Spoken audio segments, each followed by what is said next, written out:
All right.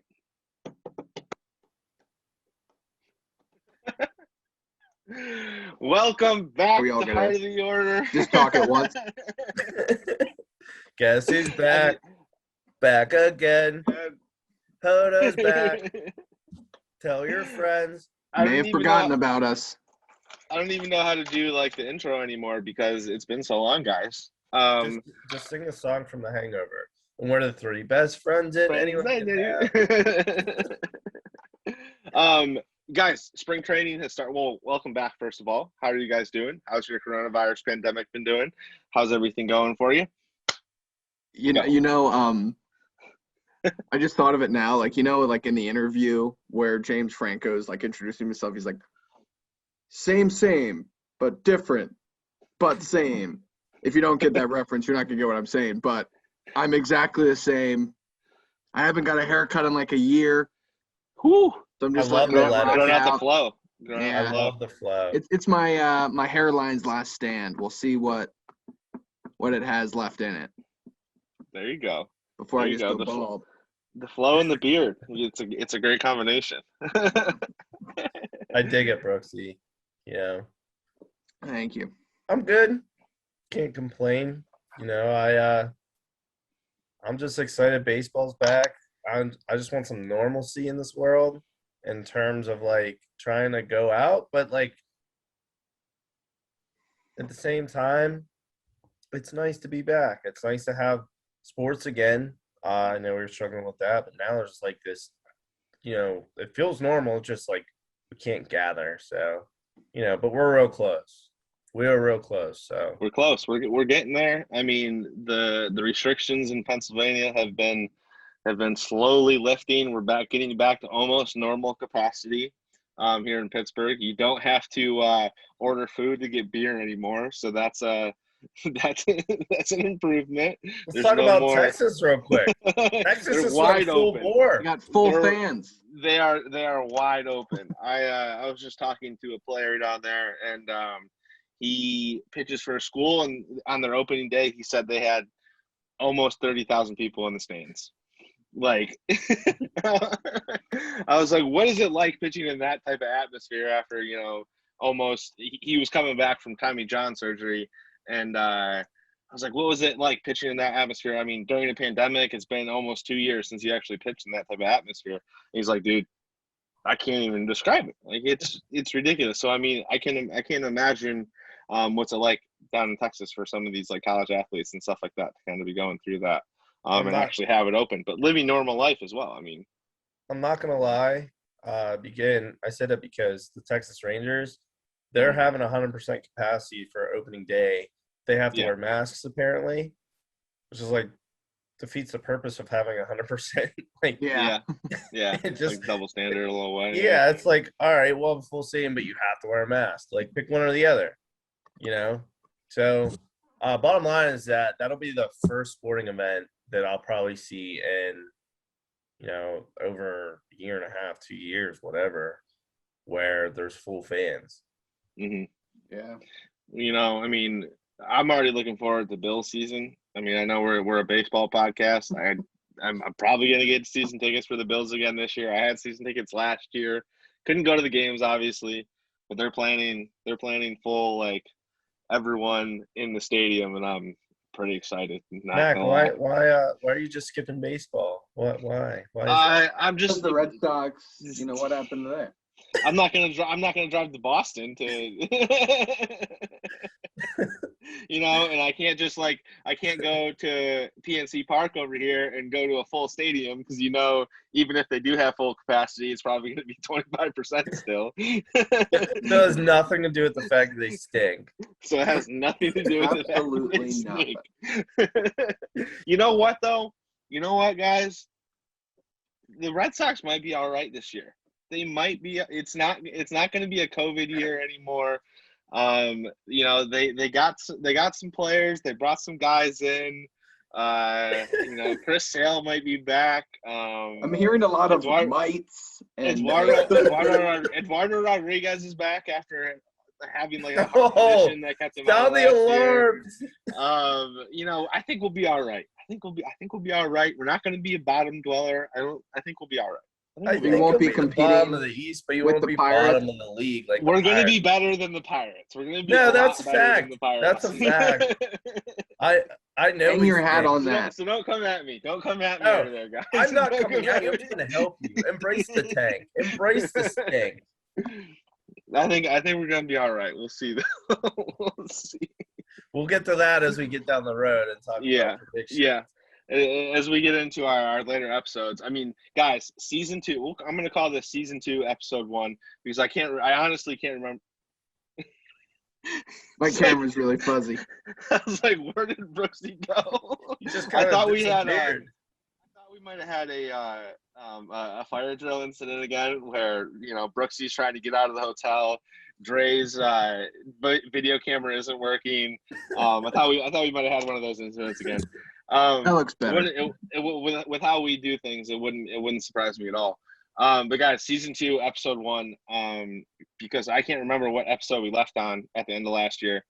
A lot we've missed. I don't even know if all 3 of us could count the things we've missed on all of our fingers. We've missed that much stuff. It's been even though like we're in the middle of the pandemic, I feel like it's been a real exciting offseason in a way. A lot of moves, a lot of big time names, switching teams and things like that. The Hall of Fame results, we're going to get into it, but the Hall of Fame results is absolutely ridiculous. Spring training has actually started, so there are games being played down in Florida and out in Arizona, which is an exciting thing to see. Guys are back on the mound, guys are back in the batter's box, things like that. So, it's a real exciting time of the year, and we're just starting to kind of get back into the flow of things. But I mean, I guess just in general, guys, I mean, how does it we're heading into season 2 of HOTO, Heart of the Order, season 2 of the video version, season 3 of HOTO overall. Welcome back. Welcome back. I'll start there. It feels so good to be back. Get the boys are back in town. Have we decided like where our positioning is in the heart of the order? I'm more of a leadoff guy, so I would gladly. Well, the heart of the order is technically 3, 4, 5. Yeah. But now it's also been told it's like 2, 3, 4 because some people like to put their best hitter in a 2. We got to give Greg those at bats. I don't care. Give me as many Put him up bats. at I'll 2. hit for contact. I'll let down some bunts. I'll be the plate setter. I'm a 5-tool player. I do it all, so I'm putting myself in the middle. As you know. All right, big country. Well, right, big country. That's what they call me. They call me Big Country, and they call me that for a reason. Nobody hits ground balls to the shortstop better than I do. So That's wherever that puts me. What's that? You get on base. So Brooksy's the 2-hitter on the 3-hitter. Yeah, I think so. And I was thinking last year at this time, I'm pretty sure we already had like 6 or 7 episodes. Yeah, we did. We were. I think there was a lot of, we were toughing it out through court, like when it was the labor disputes and all that. We were going weekly. And we were doing content that was based off of these hypothetical divisions, and each week that would change. And now we're actually, knock on wood, the divisions are certain. There's gonna be baseball. What now is it the 16th in like 2 weeks and 2 days? Like 2 or 3 weeks, yeah. Yeah. So we got like an episode to go over everything that was missed, and then some league preview stuff, and then we're into like an actual marathon. Yeah, of a 162 game season. Hopefully, I'm gonna cross my fingers on that. I'm speaking with the most confidence. We said that last year. We spoke with a lot of confidence last year, and then, like you said, we talked about 3 different hypothetical plans of where the season was going to be played and how it was going to play out. We did about 4 different sets of predictions. If anyone could mess this up, it's Rob Manfred. Yeah, that's true. That is true. Who knows what will happen? Who knows what will happen? But guys, so what I want to start off with, obviously, I want to get into a bunch of the off-season transactions, which are the big things we probably missed. But one thing I want to start off with first is the Hall of Fame this year. I'm not sure. Do you guys know if this has ever happened before? Pretty sure this has happened before, but I'm pretty sure it's happened when no one was really worthy in terms of like talent. Now we're talking about a completely different situation where people aren't voting for people because the eligible Steroids. players are Yeah. of the steroid era. Yeah. And So it's just complete utter to bullshit. So just to break it down for our listeners and our viewers and things like that, there won't be a Hall of Fame class for the year of 2021. There won't be a Hall of Fame class. No one met the 75% enshrinement that was necessary, the threshold. No one met the 75% threshold that was necessary to get into the Hall of Fame. The closest person, from what I have found, was Kurt Schilling, my guy Kurt Schilling, the bloody sock. Fan That of the guy, podcast. The one with the podcast. He got 71.1%. And then afterwards of not making it, he said he told people to remove his name from the ballot, so he won't be in future consideration for the Hall of Fame. But other big names that didn't make it, Barry Bonds, who I'm sure we'll have a discussion about, 61.8%. Roger Clemens got 61.6%. A couple other guys, Omar Vizquel, Scott Rowland, Billy Wagner. No Hall of Fame, guys. When I saw this, I was completely shocked. For one, I don't know about you guys, but I was shocked just thinking no Hall of Fame, like no Hall of Fame class. I think to me is a little wild in retrospect, but I don't know. What were your thoughts on this? I know it happened a good minute ago, but just kind of looking back on it, no Hall of Fame class. What was your thoughts? so I want to lead off because I'm sorry, Okay. but I'm I know very you're gonna rant, so we gotta let you go first. I'm very anti-baseball writers trying to police the game. Like, you guys just stick to writing, and that's all you need to do. You don't need to say, it's not your responsibility to go, oh, hey, we're not going to let these guys in because they cheated the game of baseball. These are the same guys who wrote about and did not realize that they were cheating the game of baseball until they got caught. And I guarantee you that if you go back to those articles back when McGuire, Bonds, and Sosa were playing, they were just gassing these guys up. Like, oh my goodness, he could possibly very, very well be the greatest home run hitter of all time. And guess what? Barry Bonds was a Hall of Famer before he took steroids, people. So let's just get that out of the way. You mentioned, Mac, the last time no one was voted in the Hall of Fame was 2013. Okay. I just looked it up. Craig Biggio led the ballot. He had 68.2%. So, Biggio. I'm a big fan of Biggio. And he made it. He made it the year after. But the bottom line is that if you have a vote, you should cast your votes. Because the problem with this voting, as opposed to the last one, is they weren't voting for anybody. They were turning in blank ballots. I remember a couple of guys coming out being revealed that there were a couple of reporters that didn't fill out a ballot at all. They didn't even put like one vote down, which to me, I don't understand at all. Like, how can you not vote for one of these guys? But that's the problem. Yeah. That's the problem, is that they sit there and are like, we're just going to completely erase this generation of baseball from existing. And it's like, hello, this generation of baseball that existed affected us. We grew up in the steroid era, us. So you're just going to completely eliminate that from the generations behind us? You're not going to teach them what happened? You're not going to teach them that, like, the time that baseball was, in my opinion, the most exciting it's ever been? I'm a baseball fan today because of that era. I completely agree with you. And to me, it's a shame that these writers sit here and just eliminate it, because you're talking about eliminating this generation, eliminating it completely. And I'm mad about it, but it's not about me. It's about the generations behind us. The point of the Hall of Fame is it's an enshrinement, it's a museum of the history of the game of baseball. You can't just celebrate the good. You have to acknowledge the bad. I completely. A bunch of holier than thou baseball writers that are just taking advantage of their like moral selectivity clause, and like in some ways, I mean, I think we talked about it in the same exact way, probably almost verbatim, all of us last 100%, year. Yeah. So I've had this conversation with Dre about 10 times. Yeah, we should record this, and the next year when we're like, so everybody, Scott Rowland was the closest with 69% of the vote. But like no one else got in. Then we can just play exactly what we're saying now, because it's just like this constant thing where there's two different points I want to make. One, baseball writers all act all tough and mighty in applying this morality clause, when it's regarding players, Yeah. but when it's regarding the commissioner at the time who enabled this era, who turned a blind eye to it, where like testing didn't even start for steroids until like the mid 2000s, and it was Yeah. just like he enabled 100%. it, and he's in the hall, and but the baseball writers then are just like, oh yep, Bud Selig, yes, like apply it in the same way across the board, and then two, like when there's, and like nothing against just like the names that first come to my mind, like Larry Walker or Scott Rowland, who I think in this group is going to eventually get up to that threshold. I think he will, yeah. Yeah, nothing against him, but like if he's gets in and is like one of the representations of this group and of this era, it sort of cheapens the value of the hall. And I think like Dre said it really well, that it's a museum. And part of museums is speaking about the history, black eyes and things that aren't necessarily good.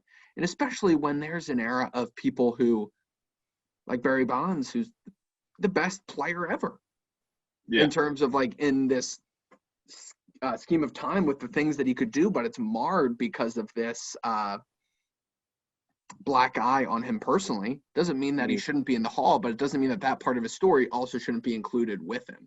I think it's, it's an overall baseball problem that need a fix, that just comes out in really poor ways such as this. And it's just going to be messy. Each year when the voting comes up, this conversation just circles back, because baseball writers are holier than all of us. They are They're God complex. I'm so sick of it. I'm truly sick of it. Talking to you, Ron Cook. Not even just him. Dan Kovacevic is another one. Talking to him too, because I know he has a vote. Rob Beartemple, I'm pretty sure, has a vote too. That's 3 writers in the city of Pittsburgh right there. Yep. That have votes. And all 3 of them watched Barry Bonds play baseball in 3 River Stadium. And all 3 of them saw a Hall of Fame worthy talent when he was there. He won back-to-back MVPs 91, 92. He was part of the last good era before the 13, 14, 15 Pirates. He was the last of it. And to watch that and to see him play and to see his greatness as a 5-tool player, you can't sit there and tell me that when he was in Pittsburgh that he wasn't a Hall of Famer. Because the thing is that he was.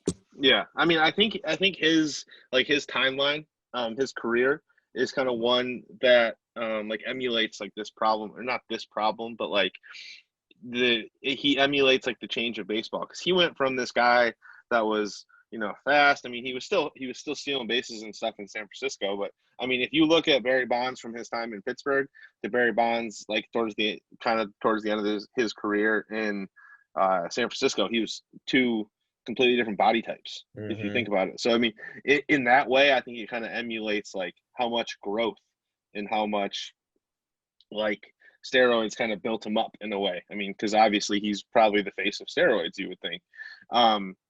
But I mean, he still had a Hall of Fame career before he kind of blew up, if you know what I mean, and became the home run hit. Like a lot of people know him as the home run hitter. They don't know him as the guy from Pittsburgh who stole bases and hit for contact and hit for power and was kind of like this, like you said, a 5-tool player. So like, I mean, I think his career just kind of emulates, I guess, the change of baseball in a way from, what it was to what it was through the steroid era. Yeah, he went from like 190 to 230 pounds in an off season from like 96 and 97. And I'm stealing this from I'm trying to think of the book, the Balco Scandal, the book that encompassed all of that. Game of Shadows is the book. Okay. I remember reading this back in the day, and I remember reading that specific part is where this dude put on 30 pounds in the off season of just pure muscle, and he shot up, and everyone's like, "Oh my God! Like, what is his secret?" Turns out his secret's Dan's and all. You know what I mean? Like, it's not that hard of a secret. But the point is that steroids didn't make him a Hall of Famer. Steroids made him the home run king. There's a complete difference in that. If you want to say his home run record is tainted, I won't argue that. Why would I argue that? you can't put an argument for that, but you can't sit there and tell me he doesn't deserve to be in the Hall of Fame. And I said this. I've been on record to say this before. I don't think Clemens was a Hall of Famer before the steroid era, but Clemens is another one who should be in the Hall of Fame because he. And this is the problem. This is the problem with the way the baseball writers think. To Brooksy's point about Bud Selig, Roger Clemens was a big part of the Yankees winning World Series way back in the day. Are we just going to not acknowledge his World Series? Because, I mean, he was the ace of that team and pitching Trump's hitting every time. He was the number one starter. I mean, there was times where he went 3-0 and had an ERA of 1. Yeah. Yeah. And it's just not going to acknowledge it. And, like, going back to, names like McGuire and Sosa, people that in the late 90s, brought a ton of life back into baseball. So Bud Selig made a business decision not to test it, to help until later. The brand. And now this, and now that, there's on the outside of it, you can look back and be like, those people shouldn't have done it. Even though the steroids were added to the banned substance list, like 12 years before they would actually start testing for it. And it's just completely ridiculous. And every year it just makes a mockery, and it points back to the whole idea that baseball is an old sport, America's past time, that's just like out of touch and is going to just further alienate future fans. Yeah, it's a shame they're killing their own game. They really are. And it sucks because there's a lot of things wrong with baseball, but to me, this is one of the biggest things. And again, it's not because of us. It's because they're killing the one thing that they can utilize to teach the game of baseball, the history of the game of baseball to the generations after us. Yeah. By completely just eradicating a whole entire era of baseball. Like we can go, we've talked Bonds, McGuire, Sosa, that home run chase of 98. Huge. I mean, we talked about, I think that was one of the last episodes you had was talking about that. Yeah, it was about Long Gun Summer. Yeah. The 30 for 30. That's the entire reason why I'm as big of a baseball fan as I am today. Yeah. My guy was Mark McGuire.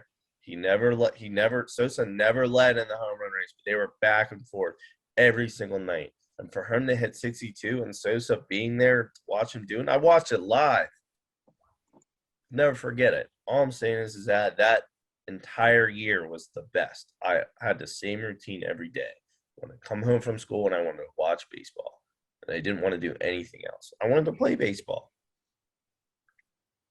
I know my kid is going to have to get into it because I'm going to have to force it down his throat. I keep going, what can I teach him? I can't teach him nothing. I can't teach him about the steroid era because they're just waving it away. Just put a looping video of Ken Griffey Jr. highlights there you go. On the TV at all times of the day. That's another thing. And that's a completely other thing that pisses me off about the Hall of Fame. How can he not be unanimously in the Hall of Fame? He never even tested positive. He's in the Hall of Fame, though. I think he's in the Hall of Fame. 100%. He should have had 100% votes. There were 5 people that didn't vote for him, and we only know 2 of them, and they said that they weren't voting for him because they knew he was getting in the Hall of Fame. 3 people, 3 writers didn't put him on their ballot. Why? Maybe they wanted to use their vote for someone else if they thought they knew Griffey was going to get in, so they gave their vote to someone else. The old Peter King thing, yeah. I think it's so stupid. Similar to congressional term limits, there needs to be an overturn of the Baseball Writers Association, and it's damn fossils out of power. That's what really needs to happen. Dre, I remember the first time we talked about this. This whole Hall of Fame discussion. It was when Malik was on the show with us, and we did the podcast version. And we were going to talk about it for 5 minutes, maybe 5-10 minutes. The conversation turned into a half hour, and it was just me and you going back and forth about, because I think it was the year Mo got in unanimously, and you were all pissed off about it. Of course, and I'm still pissed off about it today. And we had the ridiculous thing in the world. We had a pretty long discussion about it because I thought Mo deserved it, but obviously he came after Griffey. He didn't deserve to be first. And but that's what I'm saying. He came after Griffey. It Yeah. was your big argument, and we went back and forth about it. And then we also argued about Bonds, because I think back then I was like, I don't know if you should get in, type of person. But obviously my opinion has changed on it. But I mean, it's a travesty, man. It's a travesty, kind of what's going on and everything like that. And next year, Let's do it again. next year, A-Rod and Big Papi are on the ballot. They're new players on the ballot, so that's going to be another interesting thing. I don't think How do you think I that don't goes? think A-Rod gets in. See, because I don't think A-Rod gets in. Poppy's going to be an interesting one to me. I want to see how they treat Poppy, because Poppy got popped for roids, but Poppy was still beloved in the city of Boston and everywhere as well. Just a beloved figure, so it's going to be interesting to see. Yeah, they're two different, Yeah. case studies of it. Like A-Rod, is universally, especially as a player, disliked. Somehow, just so happens that dating and being engaged with J-Lo helps your image. But like, he was very much like, they're not engaged anymore. They're not engaged. They're working on it. They're working on it. How typical though for A-Rod, Oh, that's all I'm gonna say. Oh, they're working on it. They'll be together. I have faith. But it's like two completely different ideas, and I think like David Ortiz really will be like a litmus test for like, okay, well, what are, how are they going to apply now their moral selectivity clause? Will they fully go out and fully not, especially, just given the role that he played in all those championships? I think that will be interesting. But see, I'm like I might have just blacked out this time, but I always thought that he was like suspected of testing positive. I never thought he actually like was caught with steroids. Let's go to the Google machines. I'm pretty sure. Have I like completely like blacked? I might have just blacked it out in my mind. I'm pretty sure he did. Yeah, in 2003 he had a positive PED test. Oh, so it was before. Okay, it was before the World Series. Yeah, and he wasn't even on the Red Sox. Was he on the Twins then? He I think he came in 03 might have been his first year, because 04 was when they won that World Series. We'll find out exactly how they handle it. We really will. And 03 was like right when they started testing for it. Yeah. So that's why I don't remember it. It's just, but again, we'll find out. We'll see how they handle it. We'll see exactly. They're gonna be like, it was 03. It's fine. A lot of his career happened after he took steroids. A lot. That's where all the good came in, and that's when I'm gonna break my computer screen. I mean, A-Rod missed an entire year because he got suspended for an entire year. So like, I don't know how bad that's gonna be for him, but that's all I'm saying. I'm not a huge A-Rod guy. I'm just gonna let you know.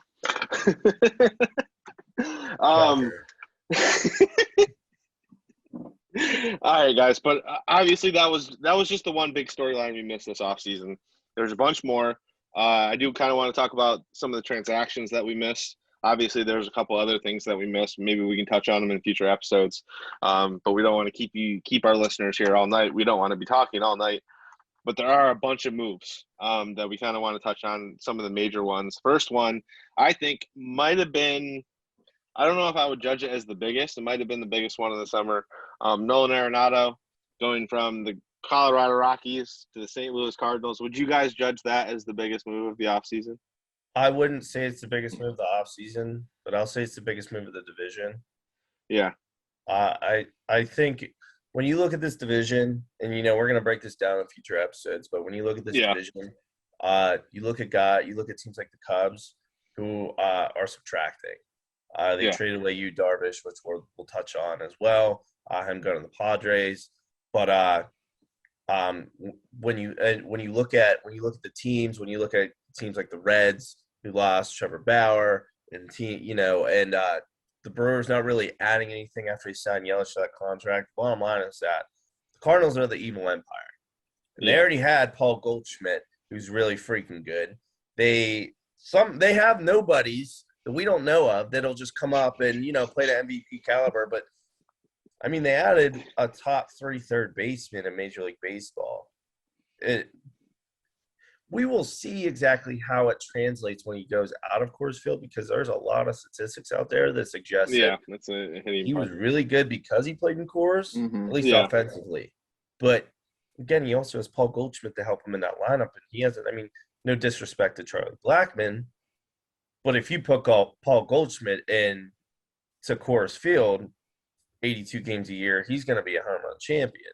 He's gonna hit 400. Like, that dude's a pure hitter. We're gonna find out exactly how good Aronado is, but he already has help, and he has a Cardinals organization too, which will continue to turn him into a Hall of Famer, because that's what they do. So just to give the full prospects of the deal, or the full details of the deal, Nolan Aronado went to the St. Louis Cardinals from the Colorado Rockies for lefty Austin Gomber. If I pronounce names wrong, let me know, guys. Right-handed pitchers, Comber. I'm just right-handed, right-handed pitchers, Tony Losi and Jake Summers. Infielder, I'm not even going to try. Infielders, Montero, a third baseman in Mateo Gil, and then Colorado is going to cover $50 million of the remaining $199 million left on Arenado's contract. Yeah, that's the part that's just disgusting. And for a fan of a team that typically does moves like that, I was like, oh my God, like, that is just disturbing. The move that's like made in that case. Like, I don't know how you have a guy who's just that a top, and granted, we'll see what the Coors field factor is, but a guy that's a, like, for sure top 10 positional player in the league, and then just being like, oh, not only are we going to give him to you, but how do you feel about $50 million? Like, that's just cover it. Shameful. Yeah, and I think the GM of the Rockies should be fired. Yeah, for trading him, 100%. I agree. Not even for trading him; it's for paying him to leave town. I think getting nothing in return. I agree with you. You got like nothing. I mean, they you kept, don't, but like in general, you don't trade a face of the franchise like that. Like you don't. You don't. But if you do, especially after after signing a contract like that. Yeah. They took like this giant volume of prospects and expect them to pan out, instead of getting guys like Dylan Carlson or Matt Liebertor, who are part of the top end of their organization in terms of prospects. Mm-hmm. They didn't. I'm pretty sure they didn't give anything worthy. They got Nolan Arenado. Yeah, this is where I'll just be calling out for. It's just so Cardinals. I'll be calling for Trevor Story now, but yeah, just like putting a bow on what Dre said. Like, definitely just for in terms of which move changes the balance of a certain division. This one does. I think there are other ones that are much more impactful, but in terms of like what singular move changed the balance of a division the most, it was definitely this one, because that's just, you have, even last year, it was just a bunch of teams, and then the bunch of the teams were just floating around here, and the Pirates, and now the Cardinals, as they do. At least now it's a recognizable name, Nolan Arenado, who will be killing the Pirates, and not some guy named John Smith who started playing baseball in college. Or Colton Wong. He's now a Brewer, so he's staying right in. He's a Padre. Yeah. Let's take the Pirate Killer and put him in the House of Horrors. Great. He's a Padre, isn't he? No, he's a Brewer. So. Yeah, because they got him and Jackie Bradley. Although if he was a Brewer, or if he was a Padre, I wouldn't be surprised. He literally picked up everybody and their moms and dads this offseason. So is that like the smooth transition into all the moves the Padres made? I'll transition right into Let's do it. I was thinking of Tommy Pham, but yeah, we can go into the Padres. So guys, they bring in Yu Darvish, Blake Snell, Joe Musgrove. Who else am I missing? Am I missing Mark Melancon, Tony Kella, Nick Birdie. Nick Birdie. They brought in Birdman? Yeah. I was like looking at it earlier today, and I was like, no. No. Good for him. Who else? Clevenger. They gave Clev a contract. Yeah, No, he's going to be out, but he'll be back next year. So, they got a matter. catcher. was looking at their Carantini. They did get Carantini as well in that deal with Yu Darvish. They got a guy from Asia, like a short. The Japanese import. I think he was the number one. Yeah, I think he was the number one international guy.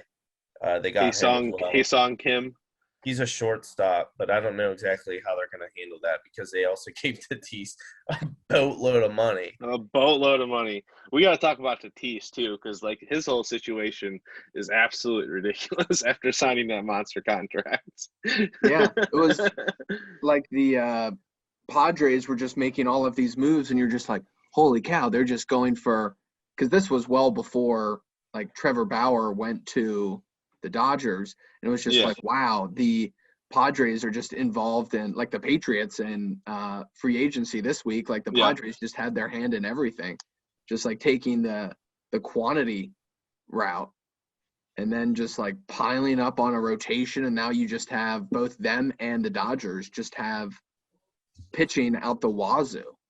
It's crazy. It is. Yeah. And it's wild that like the two best teams, one of them's the two best records probably in baseball. One of them's going to be playing a wild card game. Yeah. It's gonna. I mean, we talked about this a little bit last year, guys. I mean, with them adding Manny Machado and Eric Hosmer as well. I mean, they're kind of putting all their chips in. They're trading off their farm system and things like that, and they're kind of no. They kept it. No, I'm saying like the year before. No, I'm not saying no to the fact that we saw this coming, because I know what you're saying. I'm saying the fact that they made all of these moves and they still retain the top tier of their entire farm system. Yeah, but they had one of the deepest. PMing. They had one of the deepest systems in baseball. Like deep. I'm saying like deepest system. Like they crushed their depth, but their top end talent is still there.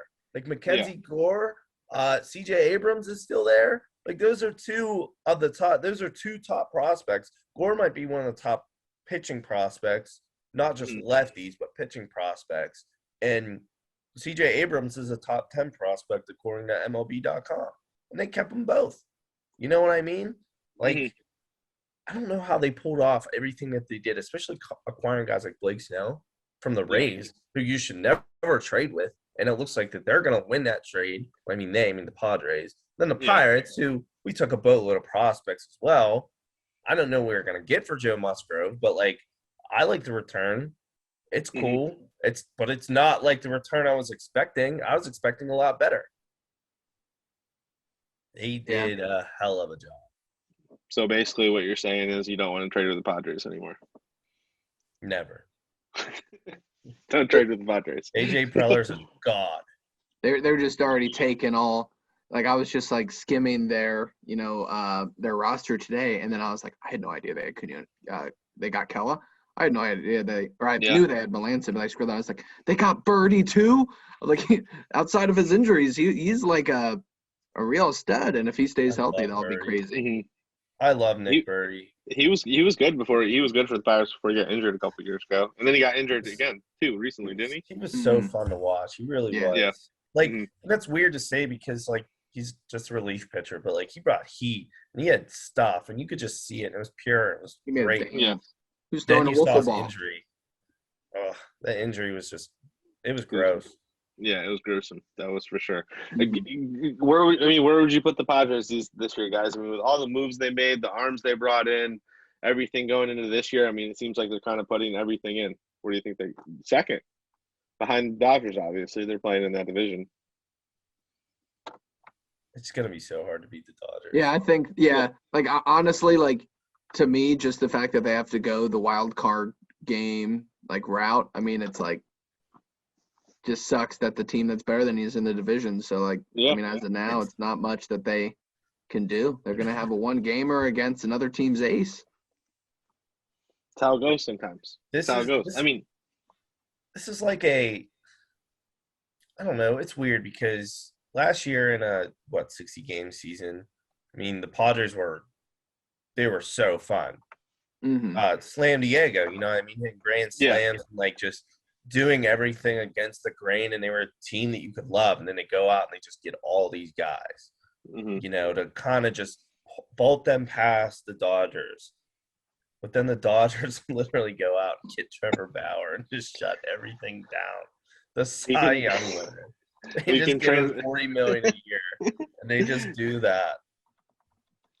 It's just like it's like they sat there and laughed. They're like, "Oh, that's cute. Here's $40 million. Come play for us, Trevor, and win another ring." Like they have no idea what we're planning, and like what's their like total payroll at?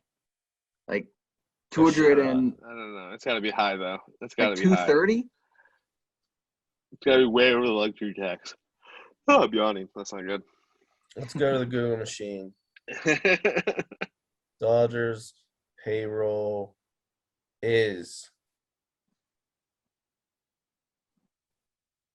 according to Spot Rack, Spotrac.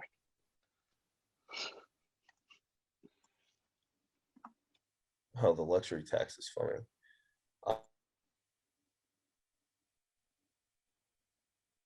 Uh-oh. The number is so crazy it made him freeze. Yeah. Oh, here we go. Their active payroll, their total payroll is $225 million. $225 million.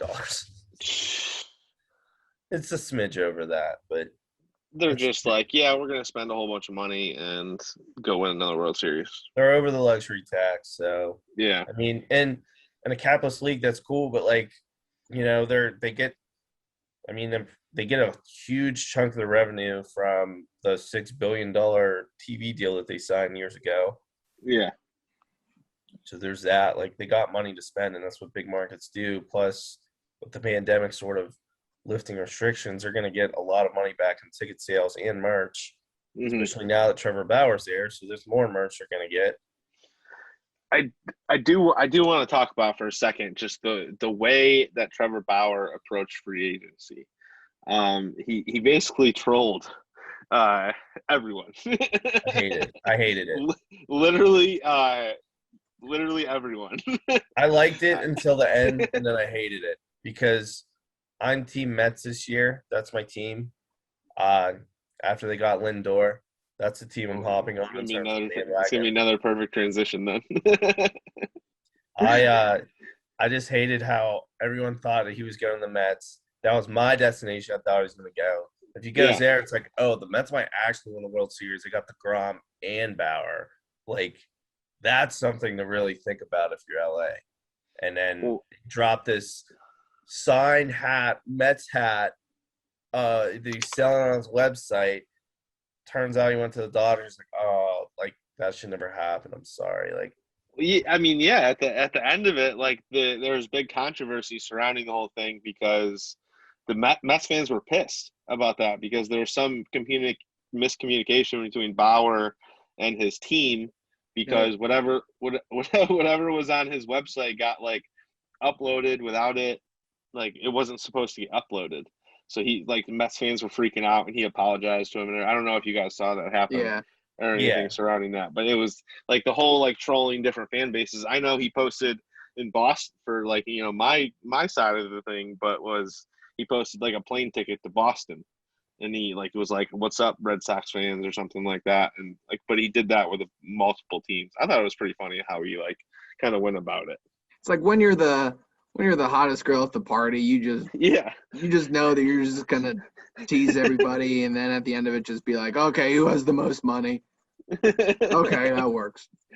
Pretty much. And it's just like, I mean, I'm cool with it. Like, I think ultimately, like, he's good for, baseball and the brand. But like, now it's just one of the things where it's like I was a little bit later to the Padres hype. Yeah. Just because it was a little bit more, I was just so all my, devotion was towards anger to the NL Central. I wasn't really looking outward. But now, like, after all these things are happening, I really like the little brother, big brother thing that we have going on in the NL West. So now I'm just like all Padres all the way, and I really hope Tatis just absolutely pimps a homer off Bauer and is like, put this on your website. And I think, Yeah. it could be a start of something pretty fun out there. Makes me jealous that we're on the East Coast and they're going to have all their games at 10:35 at night. I'm excited for it too, Brooksy. I really am. Obviously, I want the Padres to do it. I got to see it to believe it. I mean, I think they made all the right moves. I think they did exactly what they needed to do. They saw a team that was extremely successful, and they saw the team that they had to beat and their rival, the LA Dodgers. What did they do? They went out and they got the guys that could do it. They got a guy who went in the World Series, should have closed out the World Series, but instead got lifted and is feeling some type of way. Now he's in a new city with something to prove in Blake Snell. So there's that. There's Joe Musgrove, who I think is watching him last year. I think he's really emerging. Now he's not going to be a he's not going to be a frontline starter, but I think he's a perfect. I think he's perfect situation. Four. Yeah, I think he's a perfect number 4 for that team. His hometown too. That too. So there's that. And they already have Dilson Lamet, who has been really good. So I'm missing a big one. I know they got Paddock is their 5. Paddock. Yeah, because he was like an 8. He was their ace the past 2 years, pretty much. Yeah, he was like their opening day starter. Yeah, but then they get they also have Yu Darvish, so they just completely revamped their rotation, got these horses. I was like, let's go to war. We got a young stud in Fernando Tatis. We're gonna give him a shit ton of money. He's gonna end up being the face of baseball. He's a fun player to watch. He's already the heart and soul of the team.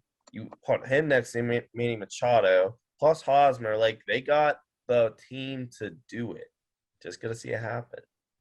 Oh, 100%. It's gonna be fun to watch. The NL West in general is gonna be a good watch this year to see how that plays out, and especially with the Padres and the Dodgers.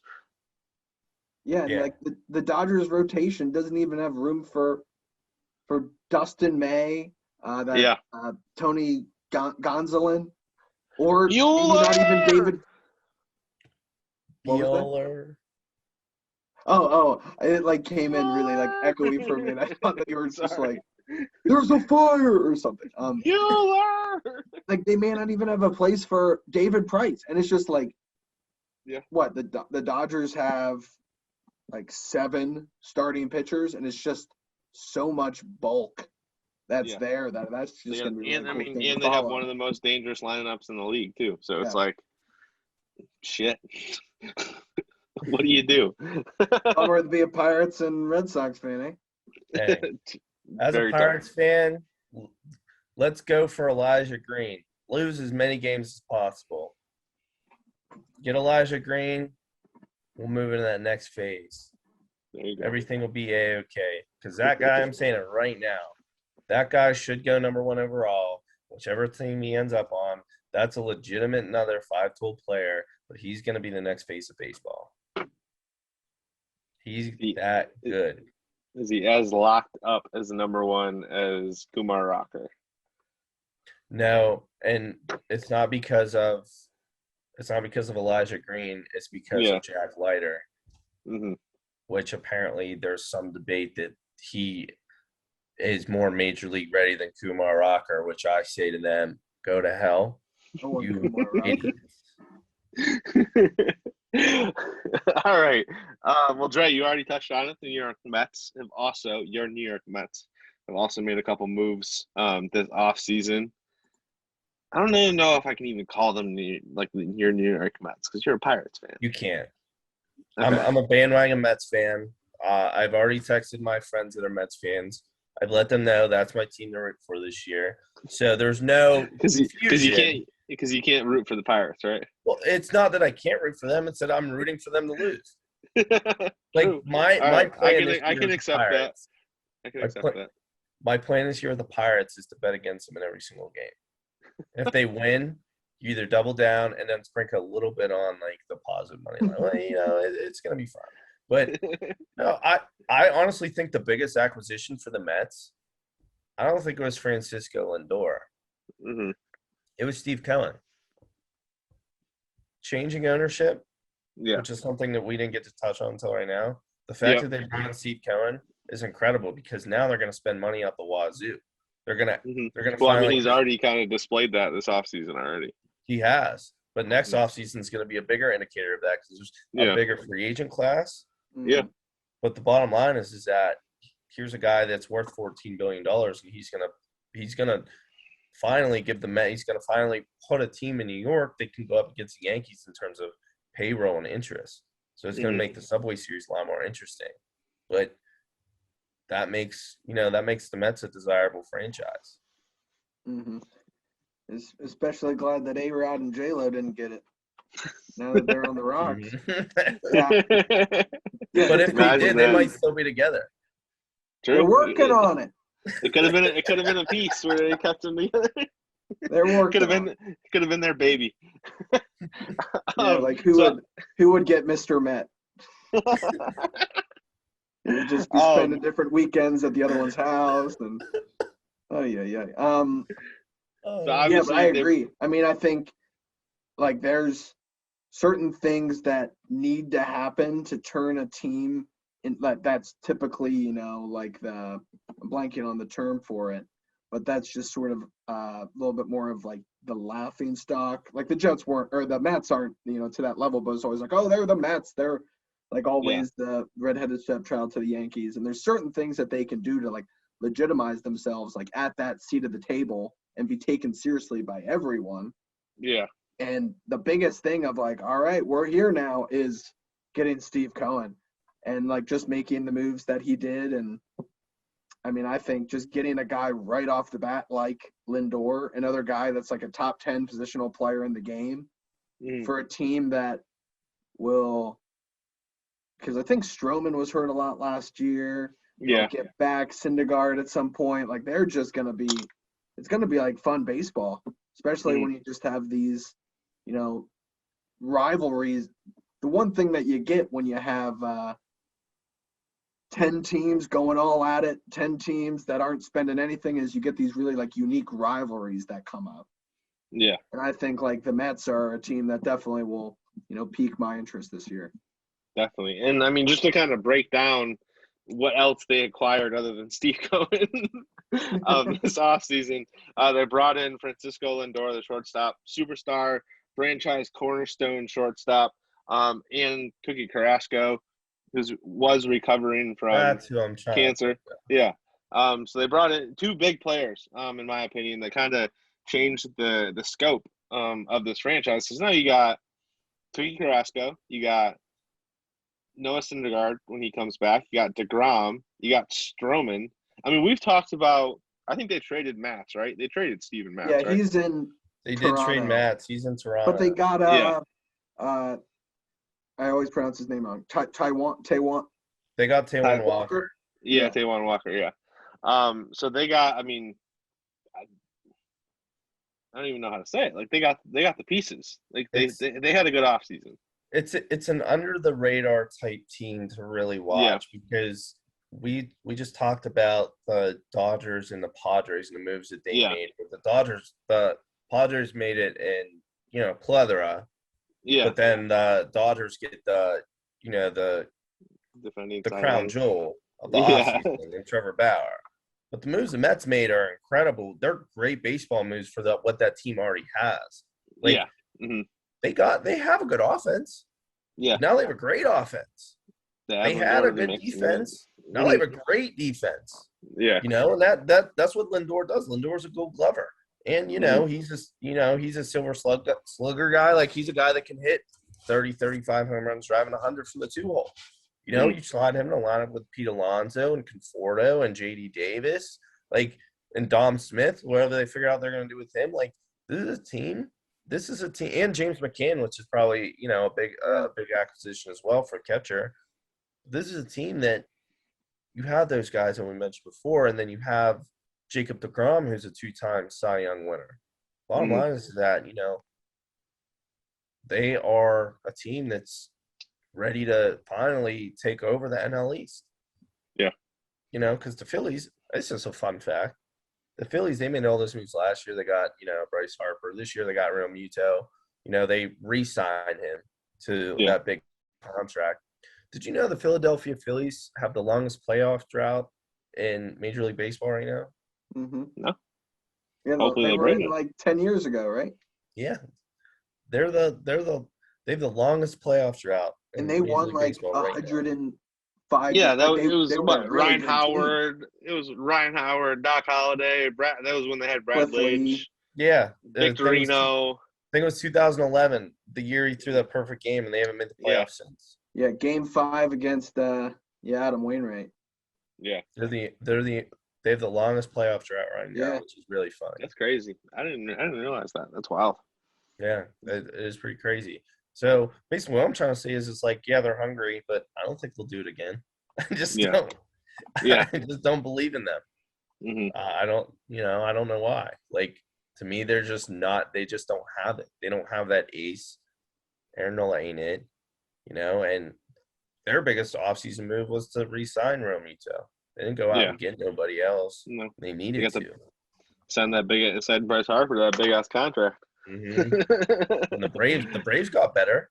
They Yep. got Charlie Morton, and they retained Azuna, who was MVP candidate last year. There And they're were going to get Soroka back. there were a lot of moves made this offseason that teams improved on and everything like that. And George Springer to the Blue Jays. I mean, there's another one. I mean, how big do you think that was? I mean, Blue Jays, young team, bunch of young prospects, Vladdy Jr., bunch of guys. I mean, how big is bringing in a veteran like that to that young team? Oh, that's everything. Mm-hmm. It's everything. To me, it puts them in wild card contention. I won't put them in the division because the Yankees are the Yankees. Yeah. Red Sox are the Red Sox. Red Sox Those are the Browns. for now. Thought I could slide that in there. Not today, Mac, but I do appreciate the honesty. I do. I love it.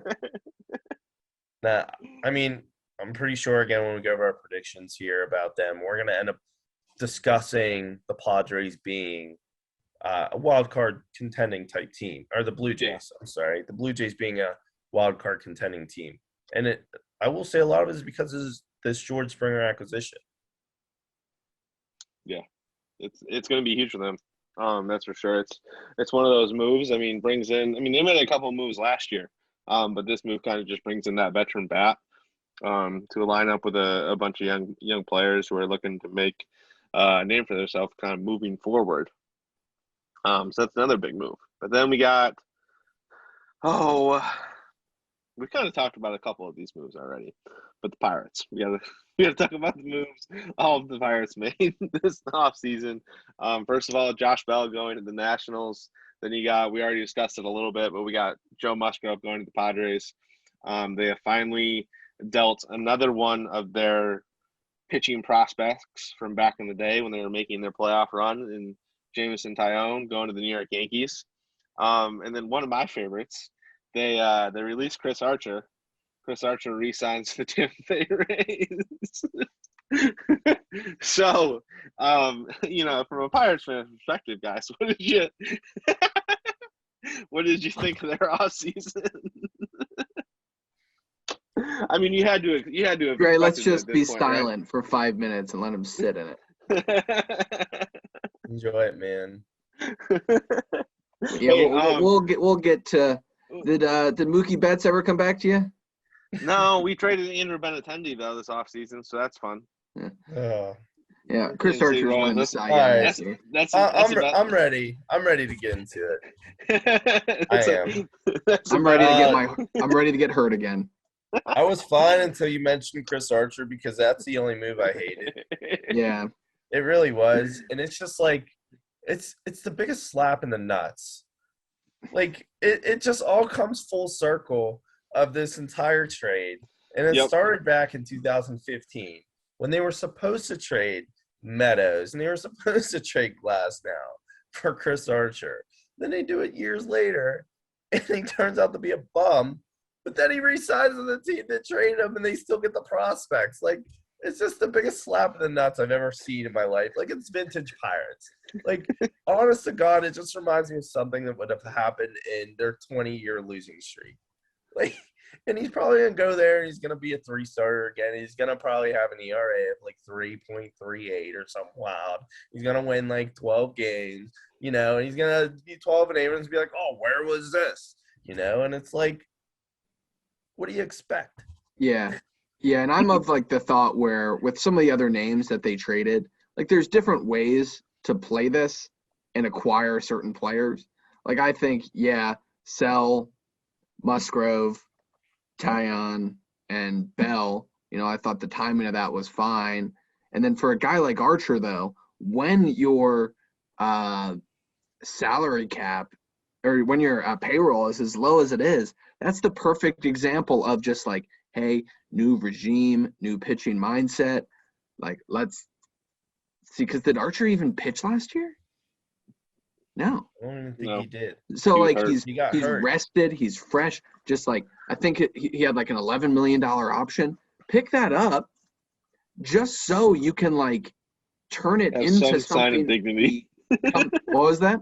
Some sign of dignity.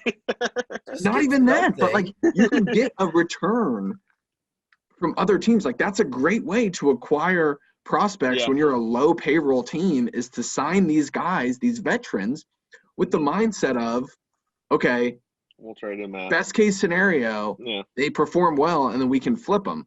And especially in the name that is as haunting to this organization as Chris Archer, when you're going to like send them off, that Rays will be like, excellent, and just come in, pick them up.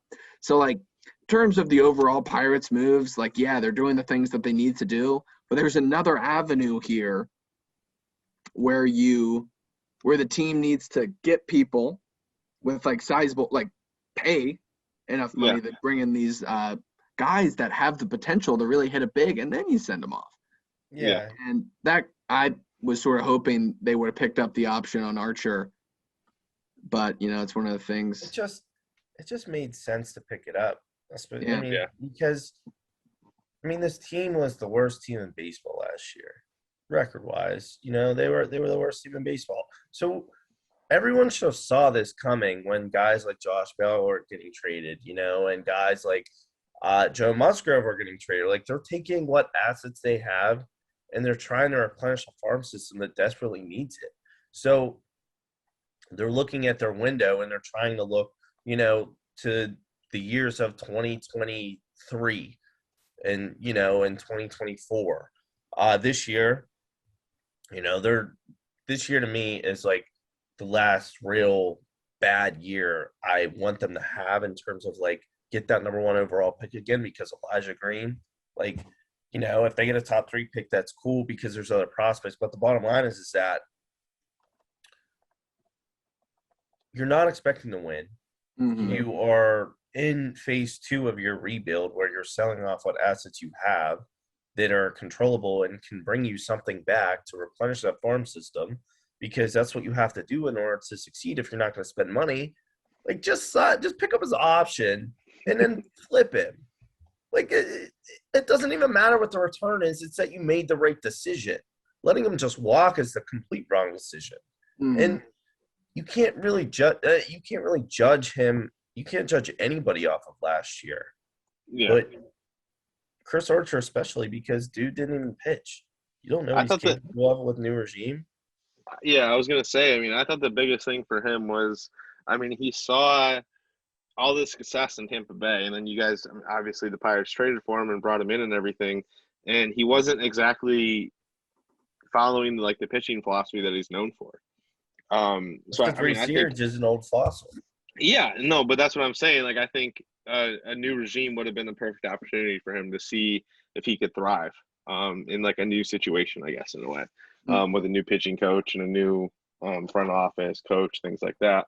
I liked Chris Archer. It's disappointing to see him go. I like Chris Archer the person. Yeah, I didn't like like there's just a lot of pressure there for him to succeed, and not in terms of the fans, I guess, because we saw Glass now. You see what Glass on Meadows are doing, so it's like there's pressure that way. It's not like a big media market type pressure like pitching in New York. It just sucks because he was a really cool dude.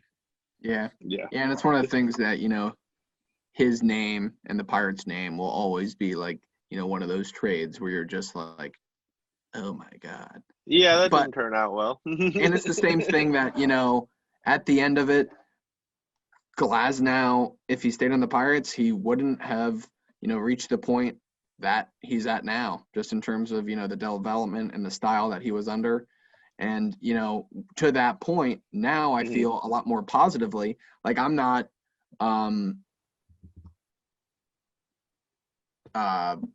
expecting, when they're dealing guys like Bell or Musgrove or Tyon for, the big name pieces. Like I like the sort of like the quantity route. Like I think in like 2 weeks or something, Cherington brought in like 14 prospects. And like I like the idea that they're being developed by this group. And it's a lot different than what it was in the past. Like if it was years past and they're doing this sell, and I was like, well, I don't feel good about, the decision or the people that are making the decisions to make these trades and who's, bringing them up from the bottom up. And now I just feel a little bit more confidently about that. And I don't know how. Oh yeah, we're talking about the Pirates trades. That's how we get down. I like how you said that. I like how you jumped said down that the rabbit hole. I like how you said, Brooksy, that they're bringing in a lot of guys that are going to be developed the way in the vision of Cherington and this organization sees them. Because a lot of these guys are bringing in are in low A ball. They have talent, but it's up to the philosophies and teachings of what the GM is bestowing upon this organization. It's bringing them up in his vision, and he did it with the Red Sox back when. He did it with the Blue Jays recently. So he's not doing what the old regime did, which is when you look at that Garrett Cole trade outside of the Archer trade, that trade is a disaster. They probably will get more out of the Musgrove trade than they did out of the Garrett Cole trade. Because they got major league level type talent, and they were already developed, and then they're trying to redevelop them under their philosophy, which is an outdated philosophy. So I like how you said that. I really did. And I think the Cole trade is the perfect example. Like if hypothetically, and it's tough to say it because it's like what Cherington's been the GM for 2 years now, but if like Cole was dealt at a later point, what's that return? And like looking at the return that Cole got in comparison to some of the things that we're getting here, it will be interesting to just sort of get a better understanding of it. And I think just to sort of like my mind was starting to think, I'm like, well, if they didn't do it with Archer, who's a name that is available that had a really crummy 2020?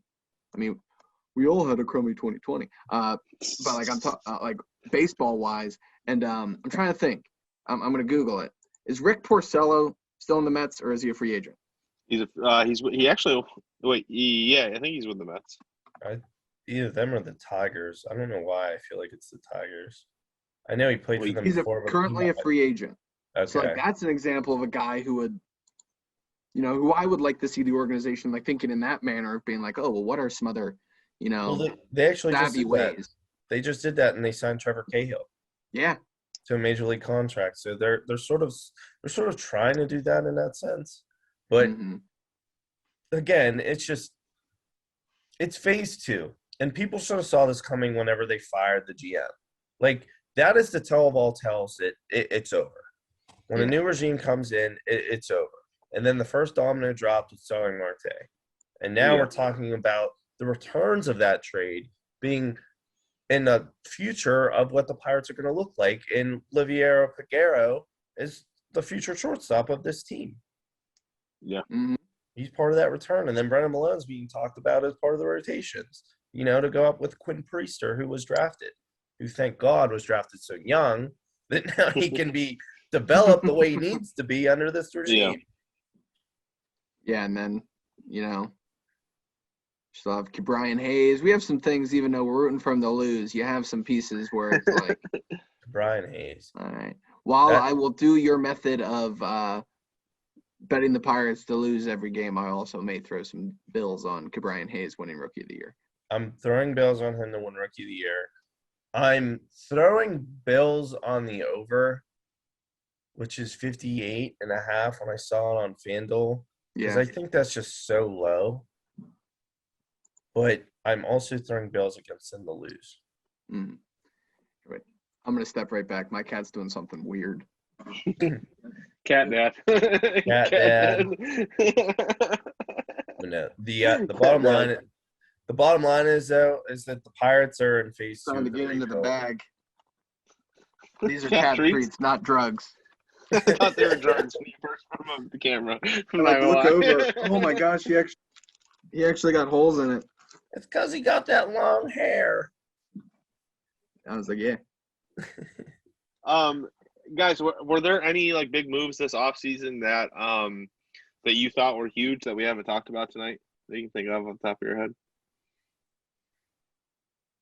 Or your I mean, just favorite like not moves like of the night? anything like super notable, but I think when we're talking about the Mets, the Braves are still there, and Dre, you mentioned on a group chat today, they kept Ozuna. They got Dirty Charlie Morton, and they're still a team that has criminally underrated Freddie Freeman. They have Acuna. They'll get back Aldbies this year, who was hurt. They have Soroka, who was hurt all last year. They have Fried, and I think getting a guy like Charlie Morton to plug in as just a guy that can go out there and on any given night just go lights out. Big game, Charlie Morton. Big game, best stuff in baseball. She's coming for the treats. She's coming for her. Soroka's like their fourth starter now because you got Chuck, you got Fried, and you got Ian Anderson, who was a dog too last year. So they also have guys like Christian Pash, who he's gonna get everyday playing time, and Austin Riley was a guy who struggled, but he's gonna be at third base. He's that's a position they're locking him down at to try and get his bat going. But when you look at that team, their biggest thing was sort of just adding depth. I think the Charlie Morton signing was one of the more underrated signings under the radar that of this entire offseason. Between that and then the Cohen thing, which I mentioned earlier. Yeah. I think the Cohen thing is also really big. And I think, there's no names that are gonna, they're not the sexy names. Certainly not their managerial hire, but the White Sox, I don't get La Russa on that squad, but they got Lance Lynn. Yep. They have Hendricks from Oakland. They have Adam Eaton. And not like a notable piece at all, but just another, experienced catcher behind Grandal. They got Jonathan Lucroy. So they're adding those, depth pieces that fill in the little spots there. Yeah. In a, NL or AL Central Division that looks a little bit open up. So there's some moves that team made that seem pretty intriguing to me. I'm trying to think. Andrelton Simmons to the Twins also struck out to me. Yeah, he's one of the best defensive shortstops in the game. He's got hands of, I don't even know how to describe it, to be honest with you. Hands of a cat. Hands of a cat, speaking of the cats. He's one of the best defensive shortstops in the game. It's a fun one to watch. So that will definitely help them, swing out their defensive side of the game. I'm curious, and this is a team I always go after, because I always feel like they should do more. But I'm curious to see how the moves of the Los Angeles Angels pan out, because they retained Dylan Bundy, who was pretty good last year, avoiding arbitration. They brought in Quintana, who ended up to be a bomb, but Shohei Ohtani's getting the training wheels taken off, and I think that's a big move in itself because he's going to be pitching every fifth day, and he's their ace. He has ace stuff, and then every 4 days he's going to be in the lineup as the DH. So, and he looks really good this spring. I don't know if you guys have watched him, but he looks 100% healthy, and he's had some nasty stuff on the mound. So, I know we talk a lot about Mike Trout, but Shohei Ohtani might be the guy who kind of puts them up to the level that we want to see Mike Trout playing in, which is a wild card game. Yep. Want him in the playoffs. Mhm. Want Mike Trout in the playoffs. 2020, 2021, Mike Trout playoffs. Wait, Dre, Hmm. the Mariners, their playoff drought. Maybe it's just the NL. I completely forgot about theirs. Their playoff drought's pretty bad. Wasn't it? Wait, didn't they make playoffs like 15? 16? No. Felix. I mean, they had to. I think Felix they had were to. 0-1. No, they 0-1? no. That was I'm thinking of Athletics. No, In they've been in. In 2015, the wild It would- card was the Yankees and the Astros. What about 13 versus Rangers the won the Orioles? division. What about 13 versus the Orioles? Felix had to have pitched in a playoff game more recently than the Yeah, Phillies. no, he has. I know he has. I don't think so. I'm pretty sure that's like the longest in all four They were American sports. they were in 2020. The Mariners? Oh yeah, The that, Mariners? that technically counts.